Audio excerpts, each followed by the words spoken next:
Generation X. In general terms, those born between 1965 and 1980. Latchkey kids. Independent. Existentialism. Modern philosophy focusing on personal experience, human ability, and responsibility in an otherwise meaningless universe. We're the cause. This is the effect. We're the Gen Existentialists.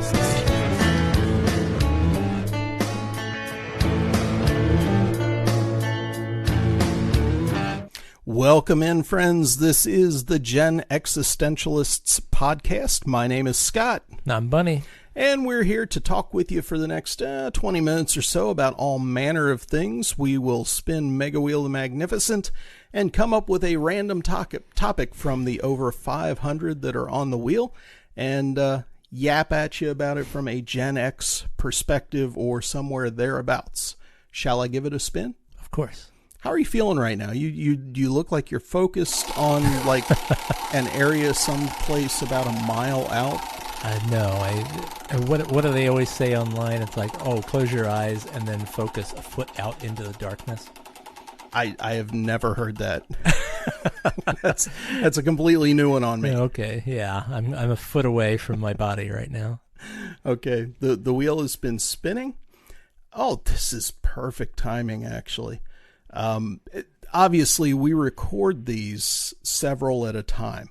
As we sit here today, what is it, September 30th today that we're recording stuff?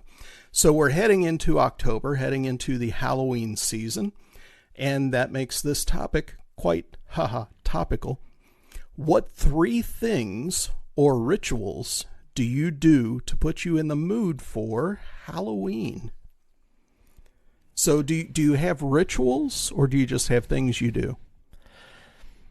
Not so much rituals, but I guess lately, one thing I have been doing, I'm going to give a shout out to another podcaster, actually, Harley Wolf, who does a podcast called the Knif Files, KNIF Files. Find those after you're done with our podcast. Yeah, you can find him on radiocore.org. And around about this time, late September or whatever, he puts out a Halloween episode, and it's all these obscure 45s from the 50s and 60s, nice. Halloween theme rockabilly music and some movie trailers and stuff. So I always listen to that. Gets me in the mood. Cool. Of course, we pull out all of our decorations. It used to be we get a pumpkin and do the pumpkin thing. We don't do that much anymore. We've kind of backslid, and now we're doing these fake plastic pumpkins that just you can decorate put a battery in and light it up, Yeah. So, yeah, we've been doing that. And I usually buy my Halloween candy months in advance. Okay. Now my wife and I have a debate. Okay. A healthy marriage debate where I'm always more about quantity and she's more about quality when it comes to Halloween candy. So my theory is a child doesn't remember so much what they got for Halloween, but it's the thrill of getting it. It's the same thing. We had an episode earlier where we talked about, do you focus more on characters or do you focus more on emotion of art?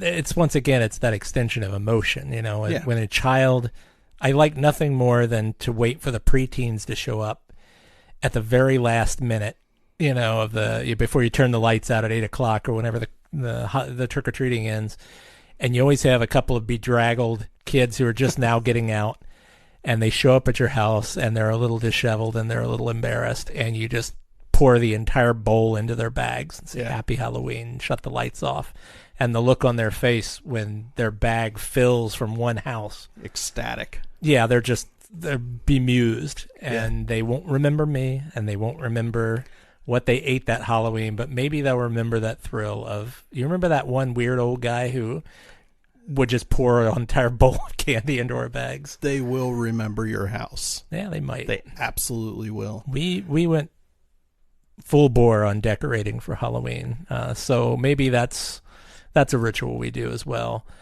as we build a lot of PVC pipe dummies. Yeah. And put them out. So now where we live, though, we live in a very rural area now, and I don't think we're going to have any kids. We might have a couple, but we usually have somebody called Professor Ape, who is a fan favorite now.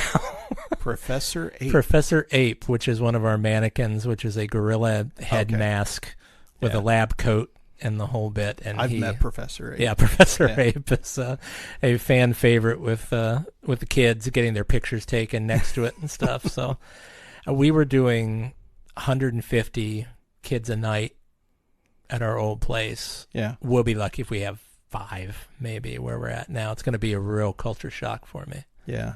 See, that's kind of, since we moved back up here, when we lived down south, we lived in an area near an elementary school. We had neighbors that had kids, and there were a couple Halloweens where we had nobody. The most people we ever had for Halloween at our old place was 13. That's depressing. And yeah, it got to a point where we were just like, we're not even going to bother. We didn't put decorations up outside. We did some stuff inside just for us because it was disappointing, utterly disappointing. So we moved back up here, and we're far away from any school. There are some folks that have kids in our area, but you mentioned it when you pulled up, when you drove up to the house today. We've got neighbors on the next street that have the entire front yard done up. Oh, it's fantastic. They did a great job. Yeah, already. I mean, our neighborhood goes all in, and we're kind of the ones behind because we don't have a lot of decorations anymore. We've kind of been building it up over the years, but it's one of those things where it's like, we used to be the ones that did all this and nobody showed up, and now we're the ones kind of behind. So it's a little bit weird, but in preparing, preparation for Halloween and rituals, it's really just, as soon as you get that first chill in the air, I'm a happy guy because I don't like summer. If the temperature is above 70 degrees, I'm uncomfortable. Always have been. I like it cold. I like leaves crunching under my feet.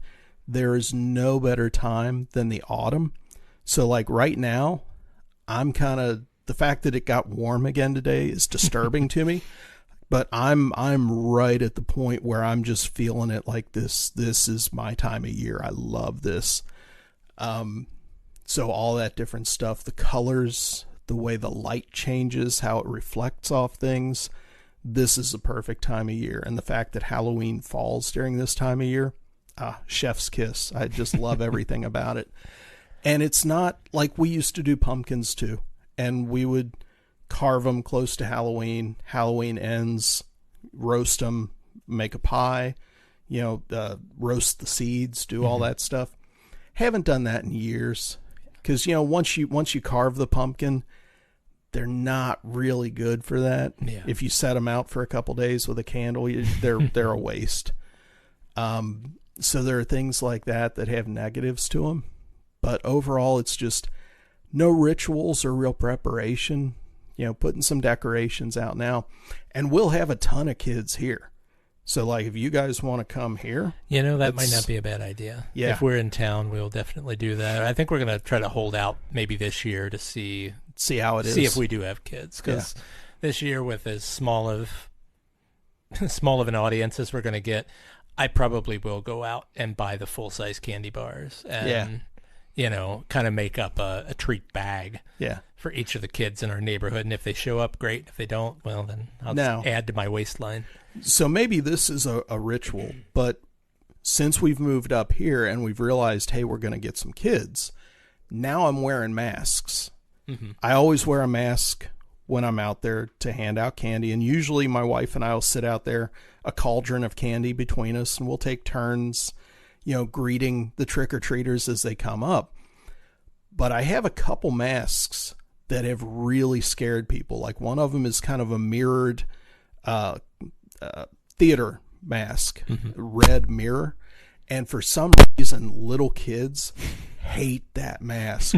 It scares the crap out of them. And I will literally just sit in the chair in the driveway with that mask on and not move.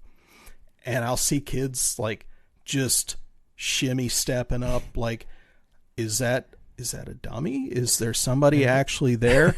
And then I'll kind of jerk my hand and just watch kids like back down the driveway, which I love doing that. I love scaring the kids. You've reached quintessential dadhood there, because I think that's sort of like the position every dad ends up taking as I'm going to sit like a scarecrow.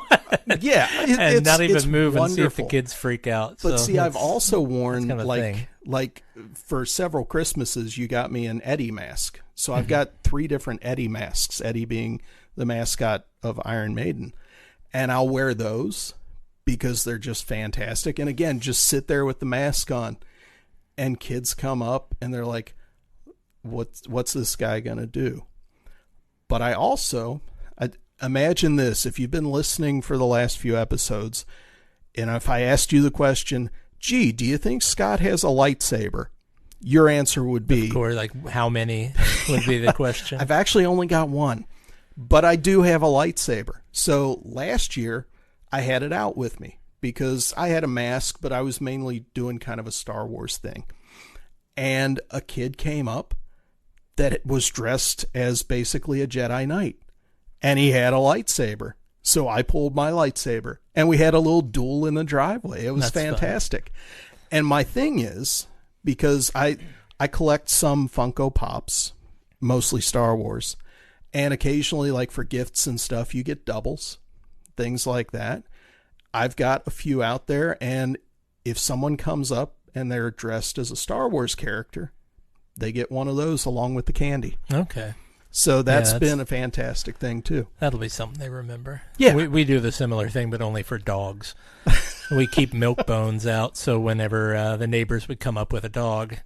Well, especially if the dogs have some kind of costume on. You have to. It's just something for them, too, because the owners are always delighted when you take a little interest in the animal. Yeah. And, like, for us, we don't really do masks or scare kids anymore. We would...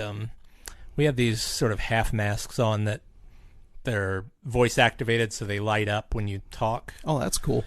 And we set up almost like a DJ, like a nightclub type thing, and we spin really loud goth and industrial EDM. And we got the lights going and the fog machines, and there's always these kids that show up, and they're just like, oh, party time, and they start dancing around and stuff. It's a good time.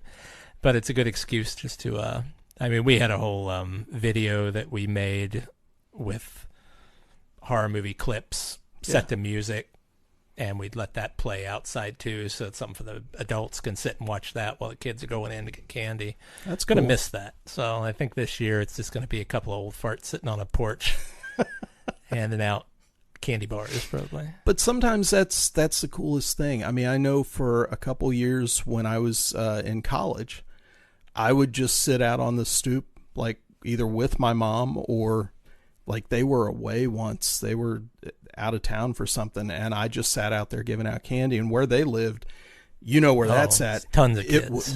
Oh my God. It was, I remember trick-or-treating there and just the amount of people, and like having a pillowcase that halfway through the subdivision, you basically had to go home and dump it. And here's the thing. I went trick-or-treating. I'm a type 1 diabetic. I didn't eat most of the candy. The people that lived around me knew that at the end of the night, I was probably going to keep some of the Nestle Crunch bars and Reese cups. Everything else was like, find whoever's house we went to, dump it out on the floor, take what you want. I don't want it. I can't eat it. I did it for the sheer fun of getting dressed up and going out and collecting candy. Sure. So, should we pull a different topic? Yeah, let's go. We will spin, Mega Wheel the Magnificent here on the Gen Existentialists. And the topic we have coming up is... how did it come up with the same thing? We have over 500 topics on this wheel, and it came up with the exact party time same thing. That is amazing. So we're spinning again. And our topic will be... come on.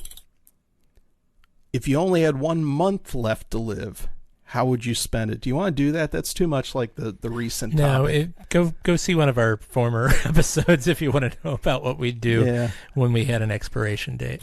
Mega Wheel is really letting us down today. The first topic was good, and it's like, I'm done. I can't give you anything else good. Okay, this is a good one. Do you believe in aliens or life on other planets? I would like to believe. I'm a Mulder on this one instead of a Scully. And it's like, I want to believe. Yeah, I want to believe because I realize that the sheer mathematical, statistical facts that there has to be life on other planets if the universe is indeed as large as scientists would lead you to believe. Do I believe there are like aliens here now or something? No. I mean, the whole, the reptilians are running Congress or whatever. Watch out for the Greys. Yeah, and I mean, whatever that fiasco was that they had in Mexico recently with the two paper-mâché aliens. I've been to carnivals before too, kids, so, it wasn't my first... We've talked about this off the show, but I could bring up Roswell, New Mexico. Oh yeah, which is a joy. It's a total tourist trap. So do I believe in aliens? Yeah, I think there is some form of life out there, if not teeming forms of life out there. Yeah. Have we encountered any yet? Not good enough for me to really believe that. No. Right. I believe that there is life out there. I believe that there could be alien life here. I believe, to a certain extent, it makes sense that human life and perhaps other forms of life here on Earth are actually from other planets. And I forget what the term is for that. Panspermia? Yeah. where a piece of rock or something from another planet carries a bacteria or some kind of DNA, and it ends up in the cult of life here and becomes the life as we know it. But the interesting thing is, like, trying to keep that from happening too. Neil deGrasse Tyson, I saw a clip of him talking about one of the spacecraft that was orbiting the moons around Jupiter. And when it was done, when it was at the end of its useful life, because it had been on Earth, they plunged it down into the planet so that it would be destroyed, basically, I think, burned up in the atmosphere, as opposed to landing it on one of the moons where it could potentially contaminate the known water that was there. Yeah. Which makes perfect sense. You don't want to alter that environment if you can help it. Which makes you wonder a little bit about like the Mars rovers, things like that. In sending them there, did we give the roots to new life somehow? I think there is life out there. I think there could be alien life here. It could be us. There are a lot of different things that kind of fall into that discussion, because the universe is way bigger than you can even comprehend. Every picture you've seen of, quote unquote, the planets ain't the planets. It's a bunch of suns and quasars and different things out there that are projecting light out into the universe. And you're seeing it millions or billions of years after it actually happened. When you look up at the stars in the sky, you're seeing history. You're not seeing the twinkling that is happening today, the day you're seeing it. You're seeing the quote-unquote twinkling that happened years and years and millennia ago. That's how big everything is. And I just find that fascinating that we're here and we think everything we do is so freaking important.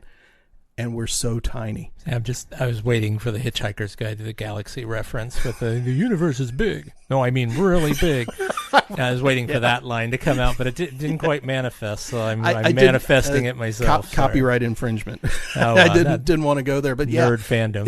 It's absolutely there. Mm-hmm. And when you figure this, I keep going back to Star Wars. I can't help it. He's obsessed, folks. Everything with Star Wars, it's not a universe.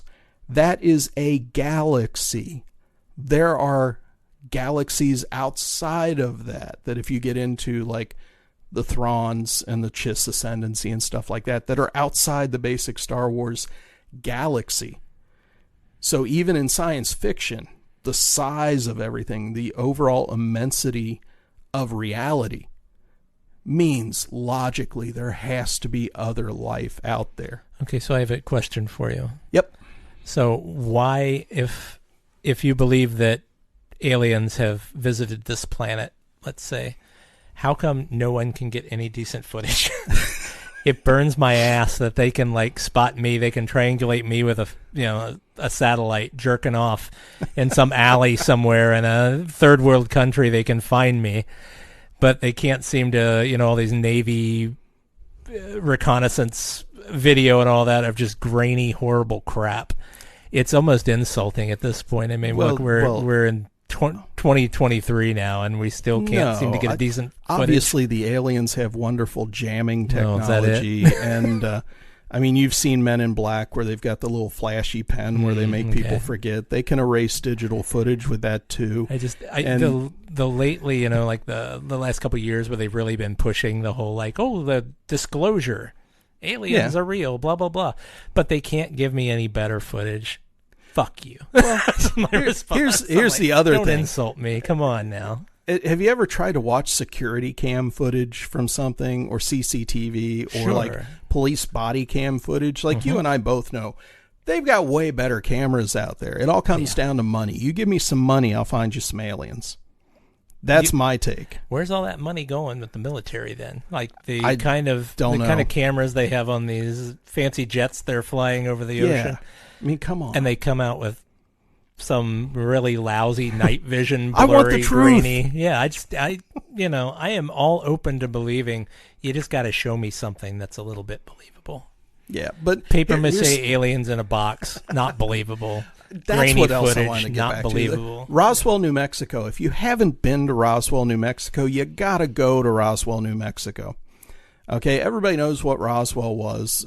Apparently a downed alien spaceship. Gets into the whole, Wright-Patterson, Hangar 18, all that different jazz. My wife and I went on vacation to New Mexico. It was great. Loved New Mexico.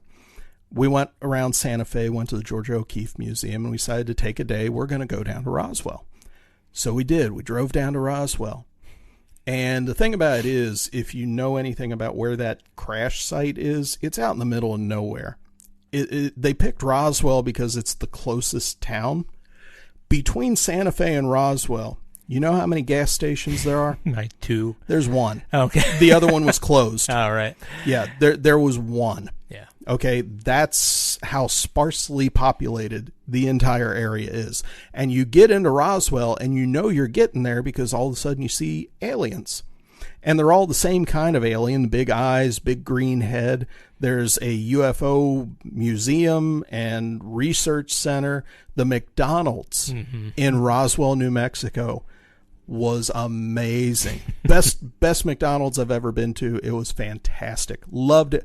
Loved every minute of the town. Everybody we met there was great, but it was mostly gift shops and alien-themed merchandise and stuff like that, which kind of puts a damper on the whole, I want to be a scientist. I want to know the truth. If you go into Roswell, New Mexico with an X-Files attitude, you will come out with a Flintstones attitude. What? Did I just waste my time? Why did I come here? But if you go into it expecting to be entertained, you will not be disappointed. Actually loved it. I highly recommend going to Roswell, New Mexico.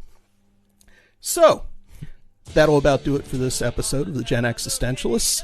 If you want to find out more about us, go to our Facebook page for Morning Pizza Radio. That is the umbrella that covers everything that we're doing right now. Or you can email us at morningpizzaradio@proton.me. Let us know about your experiences with aliens. And we'll catch you next time. My name's Scott. I'm Bunny. Have a good one.